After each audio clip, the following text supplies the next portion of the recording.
Então, uma pessoa com essa capacidade de discernir, ela vai conseguir fazer essa separação, separar o que é bom do que é ruim, o que é negativo do que é positivo, o que pode ser feito, o que não pode ser feito, o que é adequado, o que não é. Então, essa capacidade. Então, meus amores, aqui nós temos os três elementos, não é? Hereditariedade, nós temos aí em segundo, não é? A problemas relacionados à autoestima que interferem, não é? A nossa educação, a nossa família, as relações desenvolvidas. Então, a primeira está ligada à hereditariedade. A segunda está relacionada ao ambiente. A primeira é hereditariedade, a segunda está relacionada com o ambiente no qual nós estamos vivendo e a terceira com a nossa capacidade, a nossa cognição, o nosso entendimento, como nós entendemos a vida e as coisas que estão acontecendo à nossa volta. Entendeu? Essas três características juntas, né, ajudam a formar, né, a nossa autoestima, melhorar a nossa autoestima, a nos transformar, não é? A fazer com que nós tenhamos uma consciência plena de quem somos, do que somos capazes de fazer ou não, do nosso valor e o quanto a minha pessoa e a sua pessoa é importante para a família, para o mundo, para a sociedade, para o mundo. Avançando para a página 19, nós vamos conhecer um rapaz, um senhor chamado Viktor Franklin. Bem, o Viktor Franklin, ele foi aquele cara que deram para ele um limão gigantesco, não deram para ele uma peneira, não deram para ele uma faca para cortar, não deram para ele a água e não deram para ele o açúcar. Mas ele fez uma limonada e tomou. E essa limonada ela não tinha açúcar, mas ele conseguiu sentir o doce do limão, porque ele entendeu que aquela situação não seria maior do que ele, que o simples fato do limão estar totalmente fechado numa casca rígida não o impediria de tomar aquela limonada. Então, Viktor Franklin, ele é um psicólogo judeu que vivia na Áustria no período da Segunda Grande Guerra Mundial. E ele viveu em um período e em um país que foi ameaçado e tomado pelos alemães, pela Alemanha nazista, do senhor Adolf Hitler, não é? Aquele era um homem arrogante, que acreditava que era o centro do universo, que não havia ninguém melhor do que ele, que só ele, não é? E a raça que ele intitulou, que ele nomeou de ariana, não é? A perfeita, é que seria digna de viver na sociedade que ele tentou construir. E que todos os que não eram alemães não tinham direito à vida e não eram considerados seres humanos. E nessa, ele tinha um grande grupo social que era seus grandes desafetos, que eram os judeus. Então ele voltou toda a raiva, toda a ira, todo o ódio dele para o povo judeu e conseguiu fazer a cabeça da maioria dos alemães nesse sentido. Então, esse é um dos motivos pelo qual muitos judeus perderam sua vida. 6 milhões de judeus. E o Viktor Franklin era um deles. Viktor Franklin, ele era um psicólogo, como eu já falei, ele era judeu. E na época que ele foi levado para um campo de concentração, assim que a Alemanha invadiu, né, o país dele, ele tinha o direito, não é? Ele tinha um passe, deixa eu ver se eu consigo explicar para vocês. Ele tinha um passe livre para sair do país e ele poderia morar nos Estados Unidos da América. Mas ele decidiu ficar no país dele. Então, em um dos documentários que ele fez, ele traduziu com uma pequena frase tudo o que aconteceu com ele ao longo de 3 anos que ele ficou nos campos de concentração. Ele disse que a sensação é de você dormir em uma vida maravilhosa, plena, e quando você acorda no dia seguinte, você está dentro de um pesadelo terrível. acontecendo coisas com vocês que vocês nunca imaginou, que você nunca imaginou que poderia acontecer. Foi o que aconteceu com ele. Ele era casado, ele tinha uma vida tranquila, calma, ele era formado, já tinha o próprio consultório dele, um psicólogo, muito procurado, respeitado, tinha uma esposa, tinha irmãos, tinha irmã, tinha pai, tinha mãe, e de repente tudo isso desapareceu diante dos olhos dele. Ele viu a mulher dele estava gestante, a mulher dele foi obrigada a abortar, e ele vendo tudo foi obrigado a abortar, ele perdeu o primeiro filho dele, que era uma menina. Os soldados do exército alemão fizeram ela abortar. Os pais dele e a irmã dele foram levados para campos de concentração. O pai dele e a mulher dele foram mandados morreram, quer dizer, perdão. O pai e a esposa dele morreram de tanta exaustão, de tanto trabalhar nos campos de concentração. A mãe foi mandada para a câmara de gás. E a irmã dele foi a que sobreviveu e buscou exílio na Itália. E ele passou 3 anos no campo de concentração, e ele disse que no campo de concentração ele viu coisas que destruiria a autoestima e a vontade de viver de muita gente. Inclusive, em várias entrevistas que ele deu, ele disse que havia pessoas que também tinham perdido tudo como ele, mas que se encolhiam no canto porque eles viviam em condições desumanas, subhumanas, comendo, como ele mesmo diz em uma entrevista dele, que ele comia na mesma vasilha que fazia as necessidades durante a noite, era a vasilha que eles comiam de manhã. Comida que não era uma comida adequada, local que não era um local adequado, eles não tinham sabonete para tomar banho, eles não tinham, por exemplo, um papel higiênico para se limpar. Por eles comerem muita coisa estragada, eles tinham muita disenteria. E isso, toda essa situação, vivendo naquele ambiente, sendo tratado como animais, eles perdiam a identidade, perdiam as suas características físicas, a vida ia morrendo dentro deles. Muitos viram os seus familiares sendo mortos na sua frente, como ele também viu. E as pessoas se encostavam no canto e decidiam morrer ali. Pronto. Se algum soldado alemão viesse e tirasse logo a vida dele, seria melhor. Então ali eles se entregavam àquela situação, desesperadora e morriam.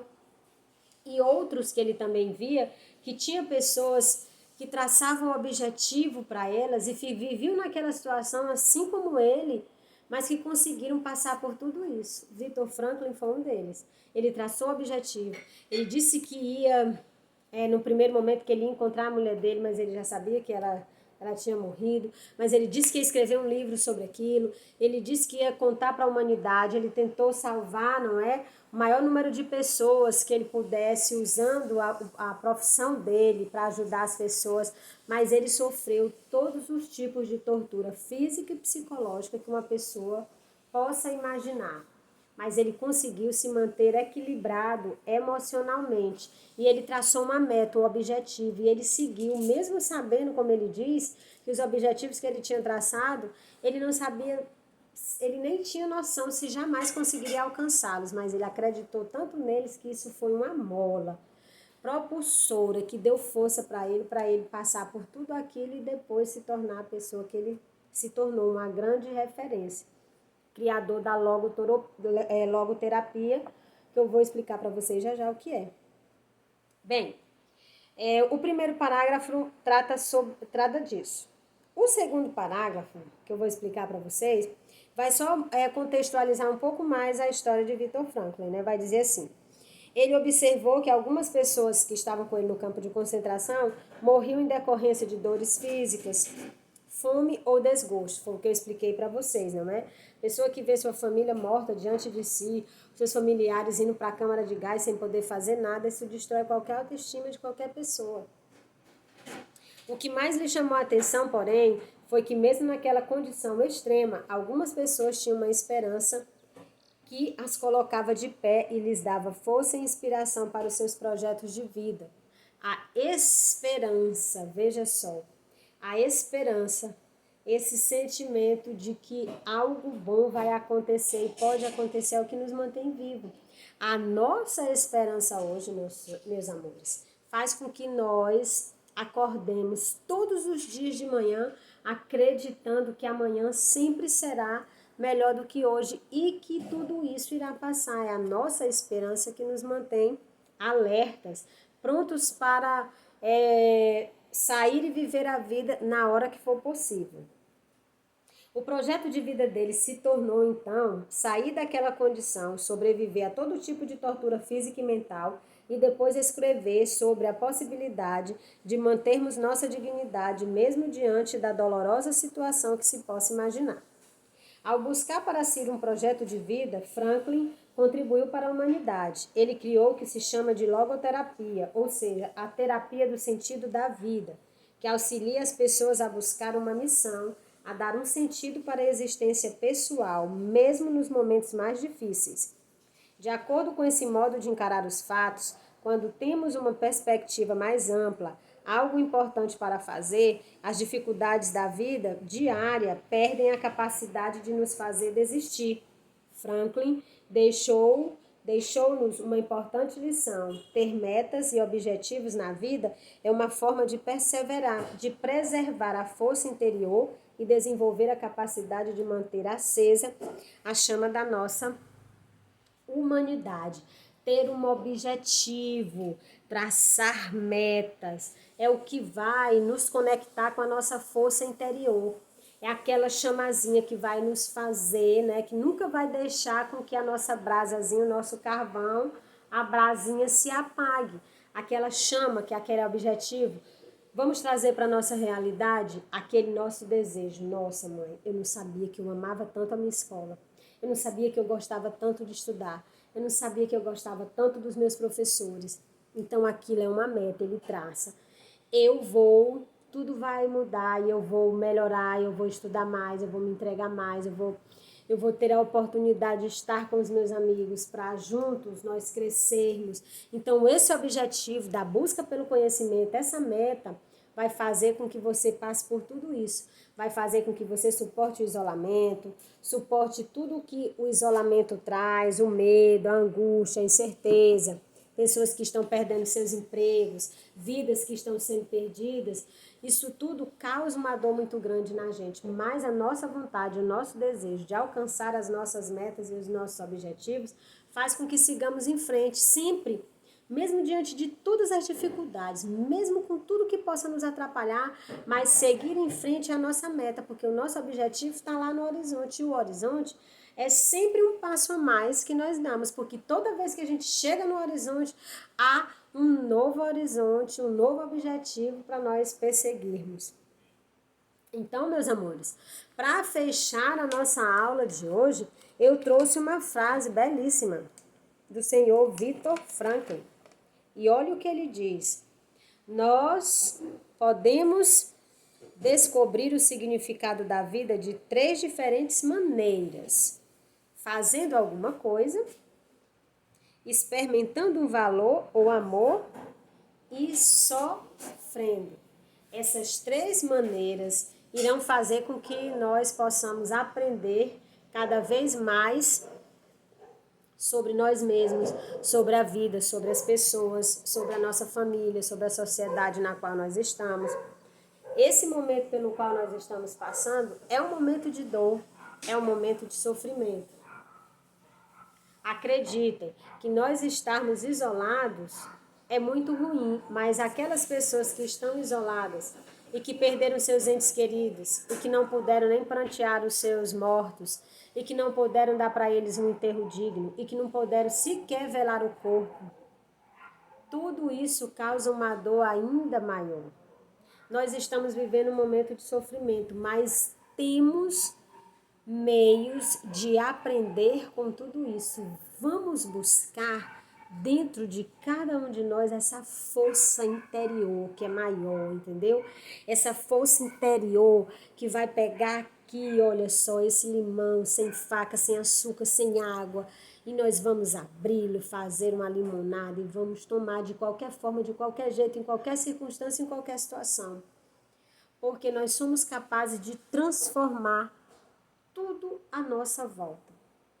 Então, meus amores, como atividade, tem as questões relacionadas ao conteúdo que se encontra na página 20 e 21, certo?